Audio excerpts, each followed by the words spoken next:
Good evening, everyone. I call this meeting of the Public Safety Commission meeting to order. Please rise for the Pledge of Allegiance. I pledge allegiance to the flag of the United States of America and to the republic for which it stands, one nation, under God, indivisible, with liberty and justice for all. Thank you, everybody. Carrie, did you get the roll? Yep. Excellent, thank you. Okay, so I'll call to order, I call this meeting to order. We did that. I got my little checklist here. First item on the agenda is the approval of the agenda. Can I get a motion to approve the agenda? Motion to approve. Yes. Second. First by Nate, second by Jenny. Thank you. All in favor? Aye. Aye. Motion carries. Thank you. Second item on the agenda is the approval of the minutes. Are there any corrections to the minutes? If none, can I get a motion to approve? I'll make a motion to approve the minutes. Thank you. I'll second. Thank you. There's no opposition, so we'll go ahead and motion carries. All right. Next on the item of the agenda is open forum. This is the open forum portion of the meeting. Members of the public may speak on items that are not on today's agenda. Please state your name for the record. Seeing none, we will then consider the open forum portion closed. Next, we're whipping right through this. Next item on the agenda is presentations. So our next item would be the year in review with the police department, presented by Brad Peterson.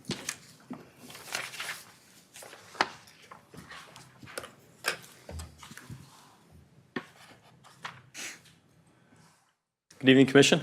Good evening. So we're going to take a few minutes and wrap up 2025, highlight some of our achievements, go over some of our statistics, and just give it a good wrap up and set the stage for what's coming in 2026. So I'm going to try to run through this at a pretty fast clip and highlight the major highlights. But if you see something that you want to take a little deeper dive into, by all means, holler or throw something at me. So I could spend, quite a bit of time talking about all of our accomplishments in 2025, but I won't do that for the sake of time. I'll just highlight a couple of our major accomplishments.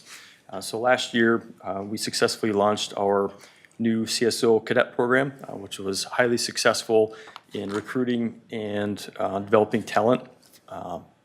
And so we have our first 2 cadets on the street as solo police officers now. So we're very proud to announce that. As you know, everybody's very proud of our new our therapy canine rigs, doing amazing work out there. Our new DWI traffic safety officer, which was grant funded, was highly successful. We'll talk a little bit more about that here in a few minutes. We have a new crime scene team that hit the streets and was functional throughout the majority of the year. And then we launched a bunch of new technology, including automated license plate readers. And then another thing that I'll touch on in a little bit is we were recognized as a model agency for our officer wellness programming. So those are just a couple of major highlights. The other thing that I'm also proud to announce, and I know I've told you this before, but our community satisfaction rating, as measured a couple different ways, is extremely high. And so our poll study showed above average satisfaction in our overall public safety services, and then our own internal polling is showing about a 93 to 95% satisfaction rating. So our officers are delivering great customer service, and the community is largely very pleased with the way we're delivering public safety services. And so I'm sure you've had a chance to review this whole packet. I'm not going to dig into this line by line, but we did open this year-end review up with a summary because a lot of the statistics and graphs can be a little bit overwhelming, so we kind of put the summary up front for our readers. A couple of the highlights: our community is extremely safe as compared to most other communities locally and across the country. Despite our rapid growth, crime is very, very low. It's been trending down since 2019. There's a little caveat to to that crime trend that I'll get to in a moment. Our call volume is dramatically increasing for a number of different reasons. One of those being the growth in our community. Of course, there'll be an increase in demand for police services, but that doesn't equate to increase in crime, right? A lot of this is because we're doing more traffic stops, we're doing more proactive police services, things of that nature. Because of the low crime rates, our investigative division is not oversaturated with tasks in their queue. So on average, each detective has about 9 cases that they're actively investigating in comparison to detectives in other communities who oftentimes have 20, 30, 40 or more active cases that they're investigating. So what that means is our investigators and detectives have the ability to spend a lot of time on those cases and really bring them to closure. So they have an extremely high closure and prosecution rate. So, and then it gives us a lot of time to focus on proactive problem solving, community engagement, things like that, rather than just being completely reactive to crime. Our use of force, very, very low. So we did over 50,000 calls for service, and out of that, only 91 uses of force. And we'll talk more about this in a minute, but majority of those uses of force are very, very low level, where it's either a threat or a display of use of force, or very low level of use of force. And all that use of force was deemed reasonable within policy, so we're not seeing any issues that we need to address there. So by all metrics and comparisons, our department's highly professional, high performing, very efficient, and a lot of people consider us a model agency, so it makes us pretty proud.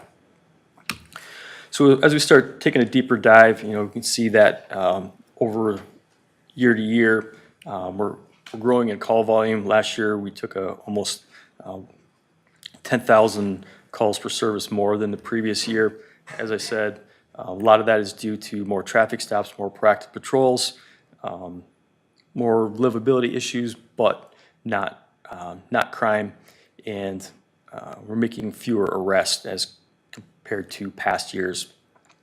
So one thing to note is we started out, or I should say we ended 2024 about 6 officers down, and those were mostly anticipated departures. We don't have a retention issue. However, that kind of put us in the hole to start 2025, and so we recruited heavily and hired and trained those 6 officers, but that takes time.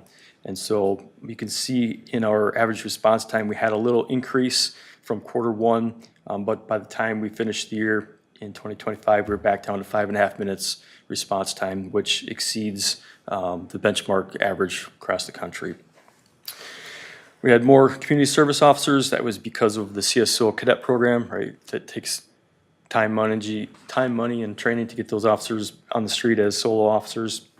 One thing that I'm also really excited to announce is that our reserve officers put in a lot more hours last year, and that's because that program has seen a lot of growth, and that program has been restored to its once great, robust, and very active state that we used to see pre-COVID. We took a hit during the COVID years, but we're right back to where we need to be with that program. So you can see how many proactive checks we're doing, right? In excess of 20,000 checks per year, where we're checking schools, parks, businesses, things like that to try and detect and prevent crime. We're seeing more medical calls. As our community ages and grows, obviously we're going to see more medical calls. The overdose calls have remained relatively stable. That's a trend that we're seeing everywhere, not just here. The good news is we're seeing fewer overdose deaths. Mental health calls are still occupying a lot of our time and focus.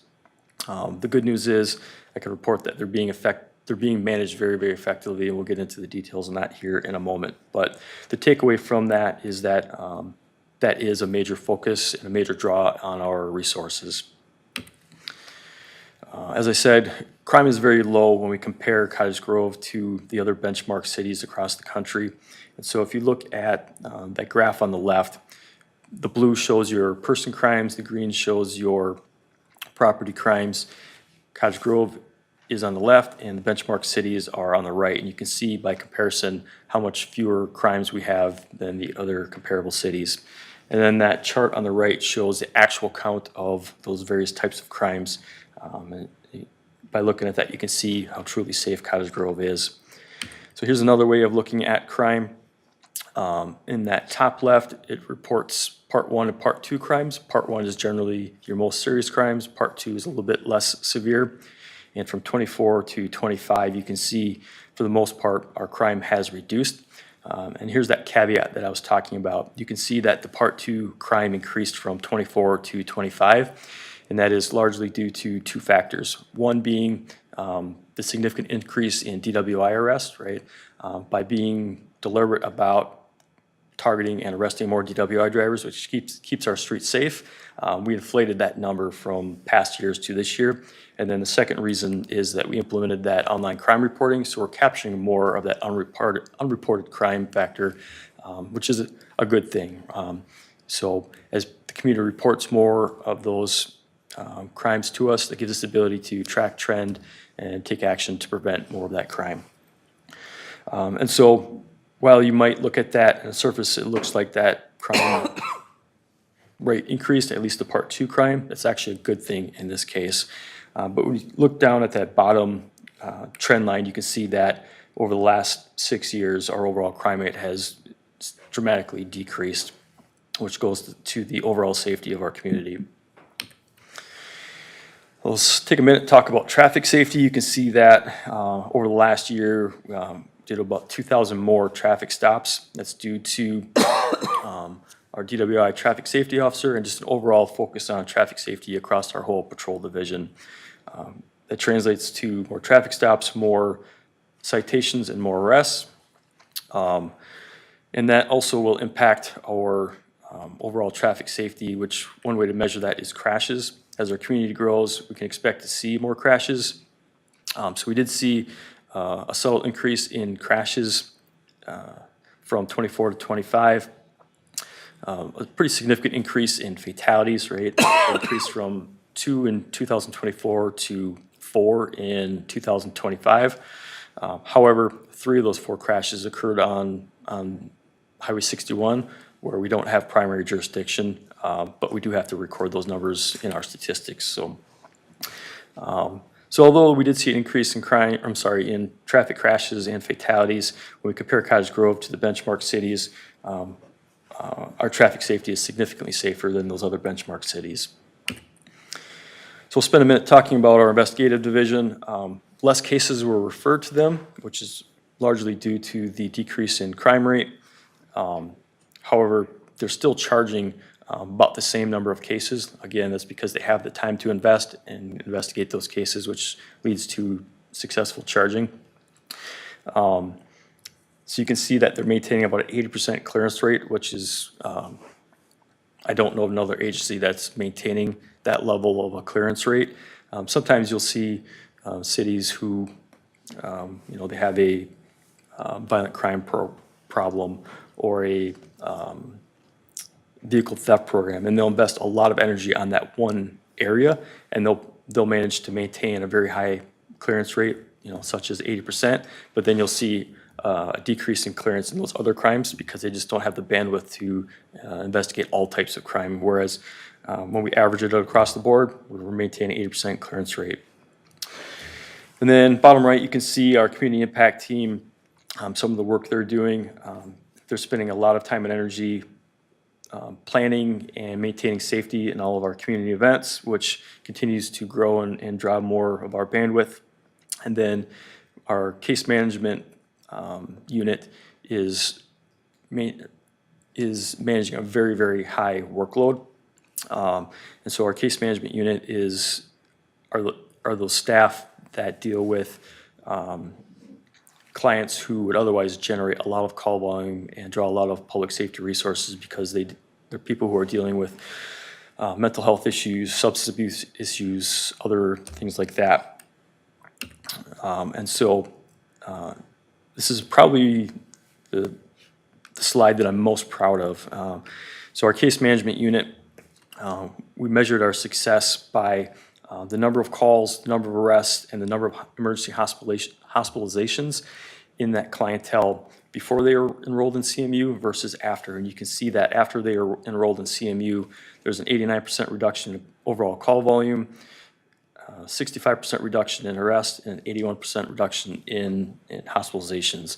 And so that's just absolute proof of the good work that they're doing and how that goes to make our community safer and improves the lives of those clients and their families as well. And I'll say that they average about 47 active cases, right? There's a lot of people on their books, but there's about 47 active cases that they're managing, and that number ebbs and flows. But throughout the year, they average about 47 cases. And so when you think about that, that's Detective Shaver, our embedded social worker, and then a couple part-time people when they have time, they're contributing. And so those two people are really trying to manage 47 people. And you can only imagine if we had another social worker or another detective to throw at this problem, they'd only be more effective. All right, so let's talk about use of force for a minute. So as I said, 91 reportable uses of force. Cottage Grove is unique in that we require our officers to report even very low levels of force. If our officer displays a weapon or threatens to use force, that requires them to report. Because we want to capture all of that. We want to make sure that all those incidents are reviewed thoroughly and that we take away every possible lesson from those incidents so we can use the least amount of force and be most responsive to our community. And so, although you can see that number is slightly increasing, keep in mind that our call volume is going up dramatically over that same time period. So proportionately, in comparison to our calls for service, we're using less force from year to year.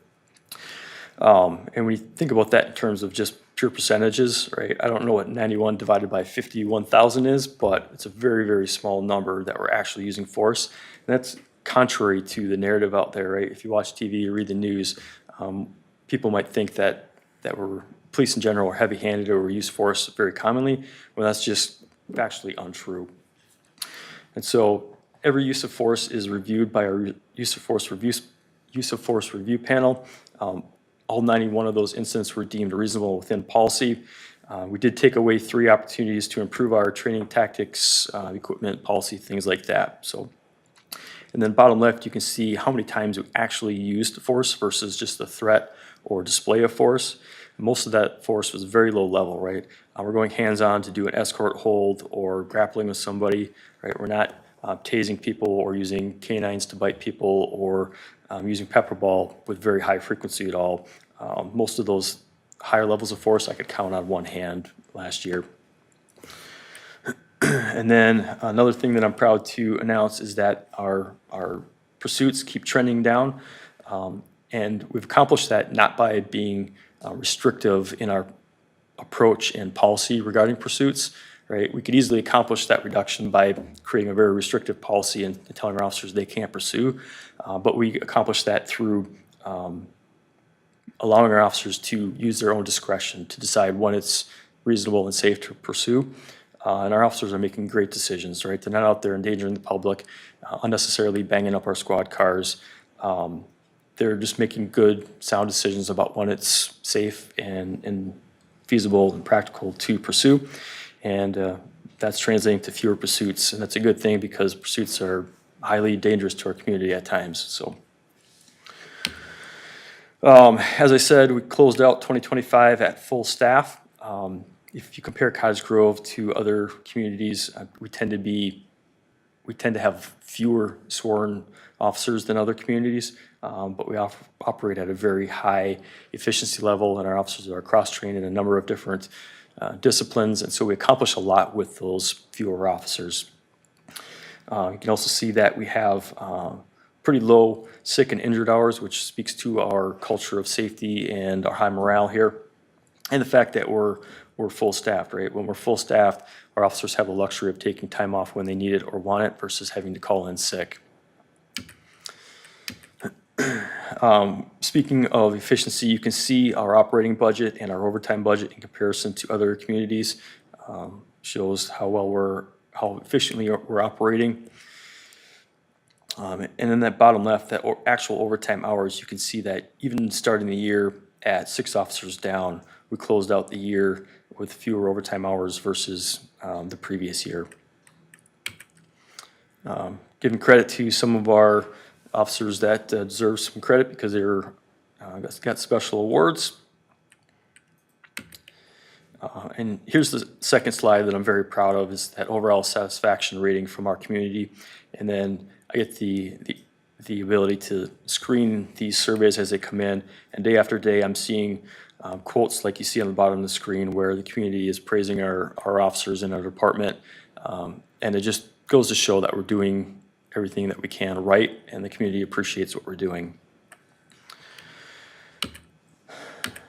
So that was a lot. And I'll stop, take a breath, give you an opportunity to ask questions before we move on into our focus for 2026. Well, thank you, Officer Peterson. Are there any questions from the commission for Officer Peterson? Nope. I don't have any questions, but I want to say it's very, very impressive. The city of Cottage Grove every year has been impressive when I see these reports, and it just is continuing to trend in that positive. So thank you. Yeah, thank you. All right, so Brad, before you go on, Yeah. I also want to comment on the number of calls. That is insanity for calls for service, considering there's 45,000 people in Cottage Grove, give or take. yeah. So that's like more than one per person. Yeah, keep in mind, we're also tracking things like park checks, business checks, school checks, so that those aren't all 911 calls, but each of those are interaction with the community and an opportunity for things to go right or things to go wrong. And so that's why we track it in that way. Yeah, I love it. I remember when I first got on the commission, you had mentioned, I think you were just taking maybe over the program for the metrics and building out this summary of the year. This is incredible, by the way. The number of metrics and the story that it can tell is amazing. You don't even have to literally talk to this stuff. I could page through here and understand the things. So like, if you think about community members that aren't here to listen to this, I mean, you could literally send this out and they would be able to understand a lot of the things. So bravo, fantastic work. It's amazing to see, and it's awesome to be able to compare it, year over year. So thank you. Thank you. So that's the goal. So we're going to present this to council on Wednesday, and then after that, it'll be made available for public consumption. So I'm looking forward to hearing the community's feedback, and I appreciate your feedback as well. If there's anything else that you would like to see in terms of metrics, definitely let us know. So it's a working document, living document. We continue to strive for improvement. So. Excellent. Thank you. All right, so let's take just a brief moment to talk about our 2026 strategic priorities. So our 5-year strategic plan is still alive and well, fully relevant, and still in effect. But we took a minute, we meaning our command staff, took a minute to digest 2024, 2025 annual reports, evaluate where we're at in that strategic plan, and look into 2026 and look at what we expect to happen. For example, we know that we're going to have some retirements in our command staff in this coming year. And so one of the priorities that we identified is we need to accelerate our succession planning, right? So we took that minute to look at what issues are we having, what do we foresee happening, so what do our priorities really need to be this year. And so when we did that analysis, the 4 things that we identified are the need to continue to focus on our core function, which is providing safety and security for our community, right? We need to continue to manage that crime rate. And just as importantly, our community members need to feel safe, right? And so second thing is, we've heard it loud and clear for our community. Traffic safety is a major concern for our community, so we're going to continue to focus on that. So one of the things that we've done is we've added 2 additional traffic safety officers whose sole focus throughout this whole year will be managing traffic safety. So maybe in a future meeting, I'll be able to report how they're doing. And then lastly, in order for our officers to serve their community at their highest potential, we need to invest in their training and their wellness and maintain that culture of excellence. And so we're going to invest in that wellness and culture. So you can read for yourself how we plan to accomplish that. But again, love to hear your feedback on that, and take that into consideration as we dive into 2026. So any of your questions? Any questions or comments from the group? Is there a specific number of officers you're looking to hire in 2026? Have you identified that at all? So currently, we're at full strength. We're expecting some retirements to happen this year. And so any hiring we'll do will be backfilling those people who leave through retirement or for other reasons. So, Neat. I was just gonna comment on how awesome that public service announcement of roundabouts was the other day. I forget where I saw it. It was on social media, or it was in the newsletter. The roundabouts and which lane to be in. And right. yeah, I think people perceive roundabouts the wrong way. They seem to speed up going into them, so it was fantastic to see. Like, you need to slow down. They're meant to calm traffic and not increase the speed. So yeah, it was good. And don't stop when you're in the middle of it. Yes. Yeah, there too. All right. Thank you, everybody. So our next item in the business is the e-bike diversion program. Yep. So for about the last year or so, we've been talking about e-bike and scooter safety. And it's kind of culminated into this presentation. And I'll be doing a presentation to council in a workshop on Wednesday. And hopefully, pending their approval, be taking some pretty significant steps forward to address this issue. I'd hoped to give you some more specific information on the new juvenile diversion program related to e-bike safety. However, that meeting got canceled today, so I'll be meeting with Youth Service Bureau on Wednesday, and so at a future date, I'll give you some actual details on the nuts and bolts of that program. But we've been working very closely with them, and we're excited to launch that program later this month. So more to come on that. So in lieu of that, I'm just going to take a minute to talk about our strategy for addressing our new safety plan and action that we're going to take to address this year. So if you remember back to a past presentation, we spent quite a bit of time talking about all the different categories of recreational vehicles and mobility devices and e-bikes, and I know I got everybody thoroughly confused. It's a challenge to understand that. I think the more time I spend on it, sometimes the more confused I get. So I understand, I can empathize with our community that this is a really tough issue to wrap their hands around. So I'm just going to give you a real quick refresher. So when I say recreational vehicles, think side-by-sides, ATVs. Neighborhood electric vehicles are those mini electric vehicles, right? Micro mobility devices can really be a lot of things. It can be e-bikes, it can be scooters, segways, those little one-wheeled hoverboard type things. Micro mobility devices is really a catch-all for a lot of different things, some of which are defined by statute and some are not.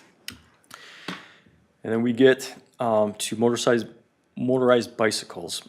So think about a traditional bicycle that has a gasoline engine bolted onto it, or an e-bike that has either no pedals or it's over 1,500 watts. And then you've got electric motorcycles, which can come in all shapes and sizes. Then you've got pocket motorcycles, and then you've got your traditional class 1, 2, and 3 e-bikes.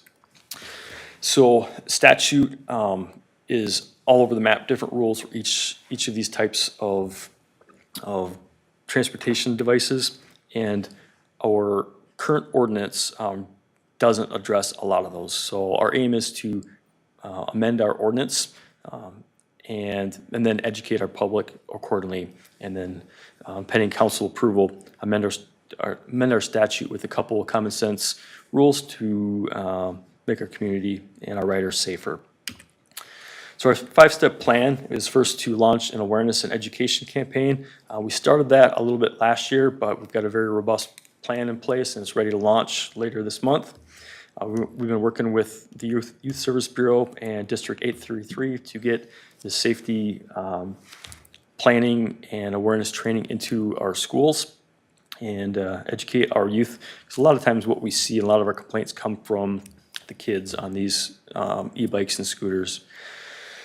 And then the Youth Service Bureau has developed a safety program and a diversion program. And so that can function in two ways, right? A rider or a parent might say, hey, I want my child to go to a program proactively to learn more about the rules of the road and how to ride safer, or we could catch them doing something wrong and send them to a diversion program versus giving them a citation, right? We know it's not going to be very effective and it's not going to solve the problem writing citation to kids, right? We need to educate them, train them better, and so that's our goal with that program. The other thing that's pretty cool is we sold our outdated and aging four-wheelers, traded them in for e-bikes, and so you're going to see our officers out there modeling good riding behavior and interacting with the public, having these discussions as common or as frequently as possible about safe ridership, and when necessary, we'll take enforcement action as well. And hopefully, in most cases, that enforcement action will be diversion rather than writing citations, but if we need to, we will write citations. And then lastly, we have some common sense suggestions that are going before council for improving our ordinance, and we'll spend a minute talking about that now. So I really struggled with, do we create a separate ordinance for e-bikes and scooters and things like that, or do we try to amend our current recreational vehicle ordinance? And I decided with the latter approach, right? So let's clean up the language in our recreational vehicle, let's add to it, make sure that there aren't any holes in it. And so what I'm proposing is that we change the title and then add a bunch of the statutory definitions for all the missing components that are derived directly from statute. So there should be no contradictions between our ordinance and statute. And so our statute will ask our residents to comply with statute versus them having to learn, ordinance says this, but statute says something completely different.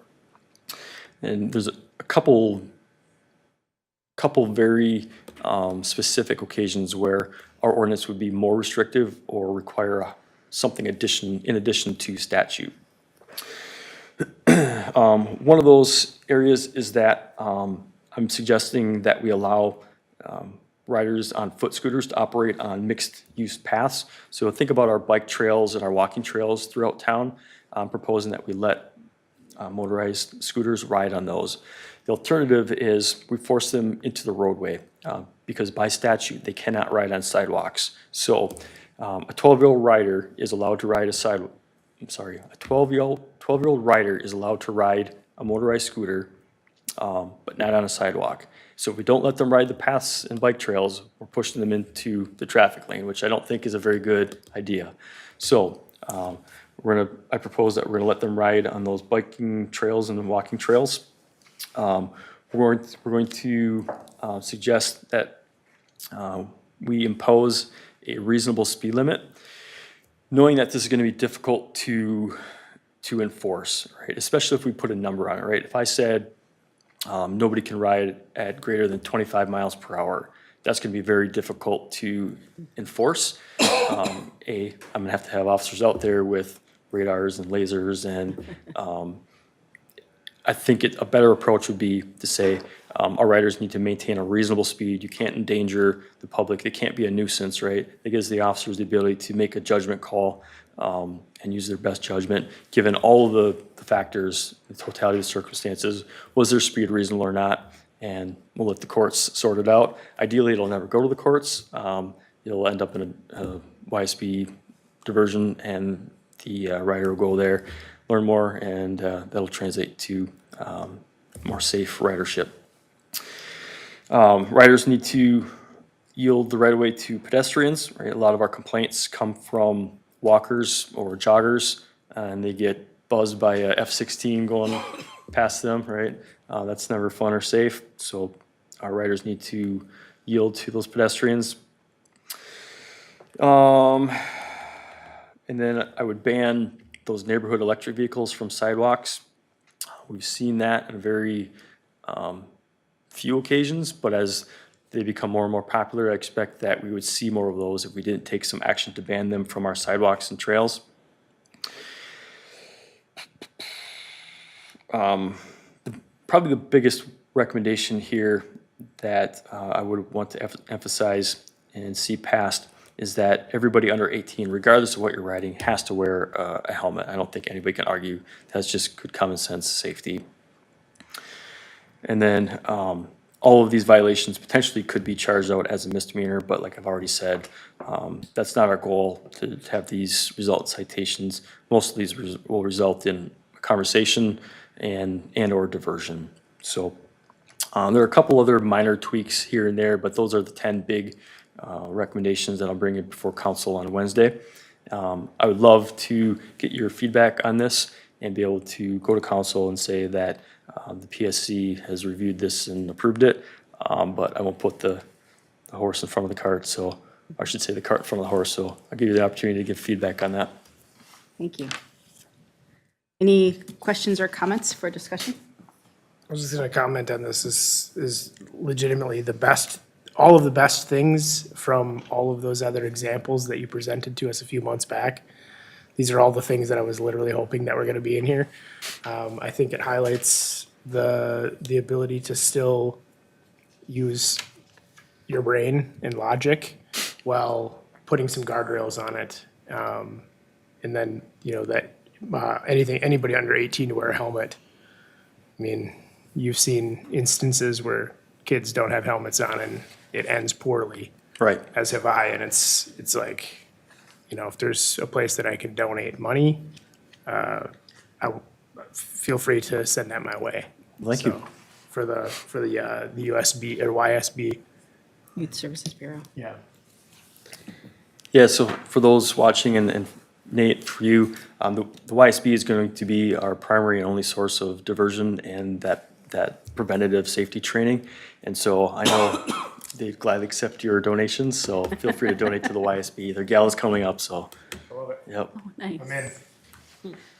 Could you talk to number 8, please? Permitting, or going to admit permitting vehicles to be left unattended? Right, and so our current recreational vehicle ordinance has a line in it that basically says you can't leave any recreational or blah, blah, blah on a sidewalk, in front of a business, in a public space.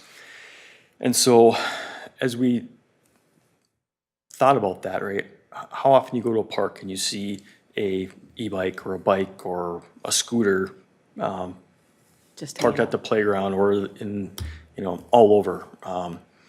Or somebody rides their e-bike to the store and they leave it on the sidewalk in front of Target, right? It didn't make sense to us anymore, right? So I know the goal way back when was to prevent those targets of opportunity and mitigate the opportunity for theft and the nuisance factor of just having those bikes and other transportation devices like dumped on a sidewalk in front of a store and things like that. It just didn't make sense to enforce that anymore, right? At the end of the day, if somebody doesn't care enough about their e-bike and they leave it unattended and gets stolen, that's kind of their problem versus us to try and regulate that. Sure. That's kind of how we approached it. Got it. Thank you. Yeah. I would imagine that would be probably targeted towards like Lime scooters or whatever the scooters are that people would just leave Right. randomly everywhere or throw them off a bridge. Right.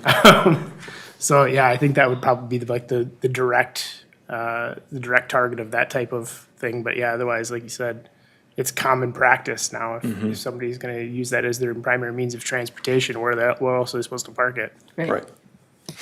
So just a point of clarification, this talks about the requirement of the operator to yield the right-of-way to pedestrians. If they are choosing to ride in the street, which I see a lot driving my bus, especially up in Woodbury, they're treated the same as any other vehicle as far as yielding, not yielding?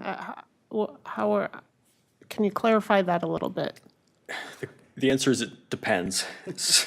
So you really need to dig into all the different statutes. For the most part, if you look at the statute governing bicycles, e-bikes, scooters, things like that will pretty closely mirror the rules of the road as it pertains to bicycles.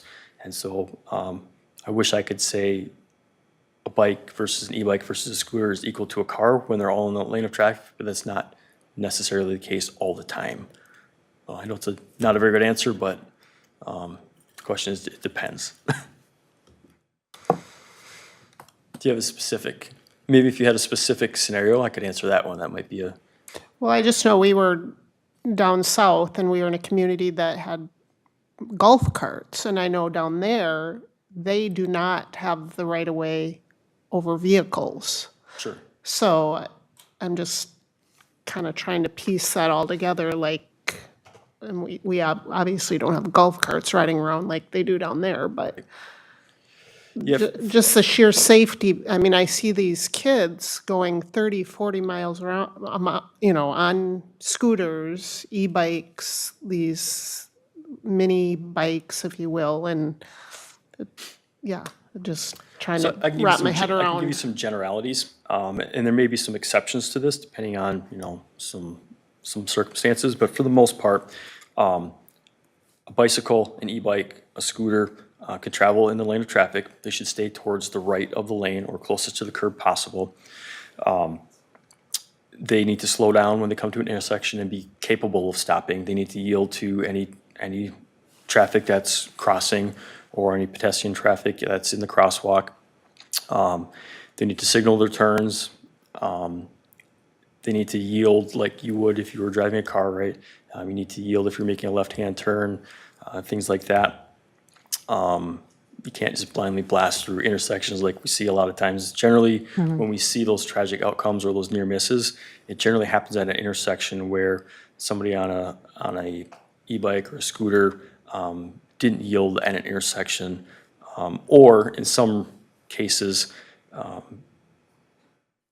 they were crossing an intersection, the drivers didn't see them for a variety of reasons. So we really need to emphasize additional caution and extra caution for everybody, whether or not you have the right of way or not, right? Drivers need to be looking out for people on bikes and scooters, and the scooters need to be yielding to cars, so everybody needs to take some ownership and responsibility to help us mitigate this risk.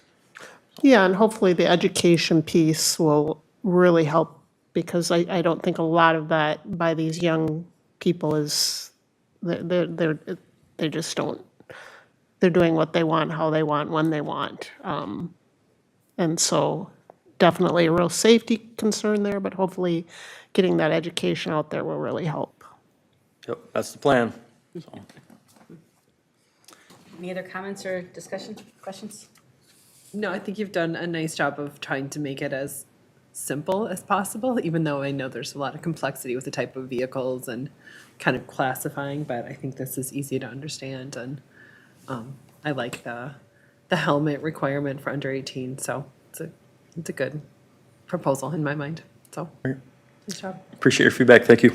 Yeah, thank you.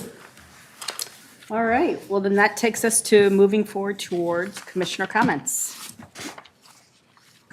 Any comments from the commission? All right. How about staff reports? I can go Ryan. first. Thank you. First, I want to mention just obviously our snowstorm we had. I know it wasn't as big as they were predicting. The heavier snow went a little south of us, which was just fine because we got about 10, 11 inches of heavy snow, and that was plenty. But like I always say, I want to say thanks to the whole crew, and not just the whole crew, but the whole team. There's others in the audience who maybe don't do the plowing, but they deal with the aftermath and all the calls. So it is a whole team effort to deal with these big snowstorms, and our whole crew was in at 1 a.m. Just planning for the potential for the heavier snow, and did 2 full passes of the city and had the roads looking awesome by 4 p.m. that day. So it was a long day, and then they were back in at 4 this morning to clean up. So just a big thank you to everyone on the team who works on that, and also it's the Parks team as well. I think we always mention our great Public Works plow team, but the Parks guys are also part of that plow team as well. Another big one before we have our next meeting is our spring cleanup for 2026. So that's May 2nd, Saturday, May 2nd, same time, 7 to 3, down at Public Works. There will be one change this year. When we had electronics recycling, that was something the county actually took care of. They're trying to get more folks to use the recycling center in Woodbury, because you can go there, I believe it's 5 days a week. that it's open, so there will not be electronics recycling this year, just because they really want folks to just use that year-round, which is a little more effective. So that'll be one change. We're trying to communicate that to the public. I think, which is obviously a challenge when we make a change like that, but hopefully we can get the message out so folks know they can go up to that recycling center. Our 80th Street reconstruction project, we take bids on tomorrow, so that's an exciting day for us. That's the reconstruction of 80th from 61 all the way down to Ideal Avenue, and then also East Point Douglas Road from 80th down to like Arby's. And then MnDOT is also reconstructing the ramps and the signals at the interchange as well. So it's a huge project this summer. We're working a lot with our communications team to get the message out and what that project will look like. It'll be a big, tough project, kind of like East Point in Jamaica was. This is a one-year project, not a two-year project, so we'll get it done, and everything will be much better in that whole corridor. One other thing we'll be working on in April will be hydrant flushing. I'll let Gary touch on sweeping, but tentatively, April 13th, we'll start hydrant flushing. It all kind of depends what the snow and how long it takes to melt. We always get that street sweeping done first and then start hydrant flushing. We'll also have all of our Arbor Day celebration during that week before our next meeting that we have in May. Arbor Day is on Friday, April 24th. Similar to past years, we're doing the buckthorn pickup for residents, the tree giveaway, and also the community tree planting event. So there's information, should be on our website. It's in the newsletter, I know, for March, and then I'm sure there'll be Facebook posts on it as well. And that's what I've got, so I think I'll turn it over to Gary now if he wants to cover a few more items. Can I ask you a quick Oh, yeah. question? Have you had any feedback on the new light kind of by Kohl's, 80th and I think it's Hardwood? Nothing specific yet, but anything, yeah, I'm happy to have it if there's any. No, I just didn't know if there was any traffic, impacts or anything. Nothing yet that we've heard of, but Okay. yeah, I guess there's any concerns, yeah, we can take a look at them, so, All right, thank you. yep. Hi, Gary. Good evening. Good evening. Ryan did mention the plowing. I want to throw a big thanks to everybody. I mean, behind the scenes to Yeah. the whole public works. It takes a group of 50-plus people at some times to make that happen. It went smooth. Public did cooperate and keep most of the vehicles off the street, and people stayed home, and that helps us really a big time get the roads cleaned safely and quickly. We've been out pothole patching. This has been a tough year for us with the spring, freeze thaw. I'm sure everybody's witnessed them on 80th Street and Hardwood. We just spent a good amount of time last week filling them up with more of a permanent patch, but even when you get weather like this and plowing, a lot of that did come out, so we'll keep after them until the reconstruct. We finished taking down 100 dead or diseased boulevard trees. We're still in the process of trimming trees. And probably the big announcement for us is our spring sweeping, which starts April 6th, weather permitting. Hopefully all the snow melts and gives times for the boulevards to dry off. We typically run 7 in the morning to 7 at night. If we don't get any rain days along, we can usually complete it in 5 to 6 days. We bring in 4 contracted out sweepers, and we use 2 of ourselves, plus we do hit all the trails, sidewalks with the little machines. So that's a big one. Again, during that week of April 6th, if residents can keep vehicles off the road, it helps us get by in one pass. And just kind of remind everybody, we see a lot of people wanting to blow all their debris and leaves and everything into the street. That's not permitted, so other than that, that's about it. Hopefully 1 to 2 inches more tomorrow night, and hopefully we can put winter behind us. Oh, wow. Any questions for me? Nope, just want to say thank you and a shout out to things you mentioned already regarding the snow plows and how well you keep the Highway 61 and all of the streets that are in the area. Well, I know, all of the streets within Cottage Grove. Yes. It's super impressive, and I hear it from family and friends and Facebook and everything else about how impressive it is to have the city of Cottage Grove be so on top of it. Yeah, I do know that I noticed there's a lot of positives about how well it Yeah. went this time. And I know every situation is different, and not having school probably helped because people stayed off the roads, but there was definitely a lot of positive But, yeah, feedback. a lot of positive that I'm hearing around the city. That's our goal. So, Yeah. all right, thank you. Yeah, thank you. Nice job patching those roads last week too. I noticed that the day, that it must have been hours after you guys had done it, I drove down the same road that I drive down every day. And I was like, man, something's different. Yeah, that's definitely one of our Oh, gosh. busy intersections, so it's challenging for us to patch under traffic. Yeah, it was fantastic. It was, I was like, man, they are out really early. This is incredible. So yeah, nice work. All right, thank you. Thank you. All right, Pritchard, right? All right, a couple things on the fire department side. For us this year, so as you know, we just finished up our standards of cover study, which was extremely complex and covered a lot of things. One of the big things, though, that it covered was staffing. So while I'm happy to say that very soon we will be fully staffed again with our 17 full-time firefighter paramedics, and or some are still EMTs, but they're going through paramedic school right now.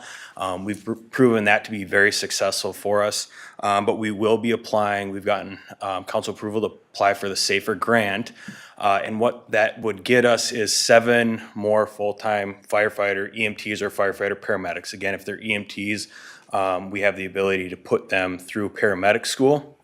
And that would be a tentative start date of January of '27. So that's, hopefully we will get that grant. We are hiring a grant writer for that. The good news there is that specific grant writer has been successful in the metro as well. So the big part of the SAFER grant is it gives us federal money to help pay the salaries for 3 years, and it allows the city to get ready to take over those salaries. So that's the big one there. Another couple big things this year. One thing that we're really proud of is we're kind of building out our special operations teams, if you will. So some things that take a lot of bandwidth, and it can be a lot of money as well, is we recently sent a handful of people through a low angle and high angle ropes rescue class. We just recently completed confined space rescue with refinery. We're having another class later this summer, and also we're sending people through ropes rescue and Swiss water training. So while we understand that Cottage Grove will we will not likely have the big trailer with all the things in it. What we recognized as part of our 5-year strategic plan is we had very little capacity to start mitigating the problems when they arise. And while they are low frequency, they're extremely high risk. And we have a lot of places throughout the city where these things can happen. So super proud of our firefighters that are taking this on. It's a very heavy ask. It takes a lot of training to stay proficient in things like this. So a lot of that is coming back off shift to make sure that they're staying proficient in that. A few other things, staffing wise, we have 2 more people going through our community paramedic programs right now. That will get us up to about 5 community paramedics. And we partner very close with Detective Schaefer and Jen in our communities to go out. And the big overarching thing with the community paramedic program is reducing hospitalization. So it could be for your mental health population, but it also could be for somebody that needs help with their medications, and it's sometimes it's as easy as just putting it in their pill counter for them to make sure that they're not doubling up or not taking something at all, or your diabetic patient that needs a little bit more help. So we're definitely seeing the impact that has in our community. We've started our fire cadet, which has been proven very successful. So the goal of the fire cadet program is to bring somebody in that either has no or very little certifications or schooling, but they have interest in the fire service. And then the ultimate goal is to end up hiring them full-time with us when spots open. So our fire cadet has started, and she's doing absolutely fantastic. So she's going through fire school right now, and we'll hopefully be finishing that up here going into spring. And then she works with the crew as well, and then she'll play a big role in our community outreach programs as well. Couple other things. Our new ambulance has arrived, is in service. This ambulance that we got was part of just the general replacement plan. We try and stay into that 7 to 9 year window. This one was replaced at 8 years. We do also have another ambulance on order that we'll be getting in January of '27. We got council approval for that. That was another big win for us, because if we didn't take advantage of getting this ambulance, which our vendor was kind of holding a chassis for us, we would have held onto an ambulance that was almost 11 or 12 years old by the time it was able to be replaced. So obviously, we do our best to avoid that. And we made some, I will call, significant changes in this last build to allow us to better use it and for our patients and our medics. We also have a fire tender that will be arriving here in the spring. The fire tender is what carries a lot more water, 2,000 gallons instead of 750 or 500, to allow us to fight fires and better respond in our areas that don't have hydrants, which is still a decent chunk of our community. That will be replacing a 30-year-old truck. So that one was well overdue for replacement. One thing we're really proud there of is kind of how we approach this is we were able to put ourselves into a quote-unquote stock truck.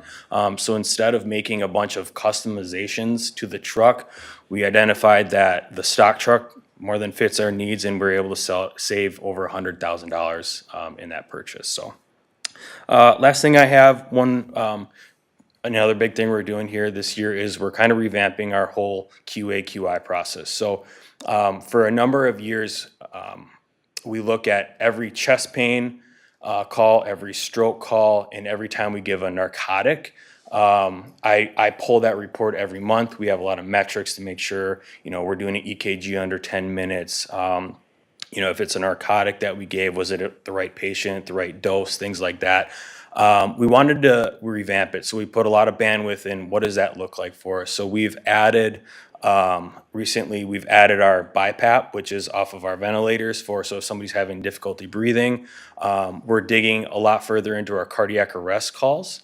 And adding a lot of metrics to that. And then also every time we have a trauma team activation at Region. So if there's a significant trauma in our city, whether it's a car crash, a bike accident, gunshot wounds, all sorts of injuries that we see, are we providing the right care? And I assure you we are, and we have been, but it really allows us to dig a lot deeper into the weeds, if you will, on that. So if we're looking more for the small tweaks, and specifically on the cardiac arrests and the trauma team activations, we'll be working closely with our medical direction on that. So barring any questions, that's some of the updates I have for the fire department.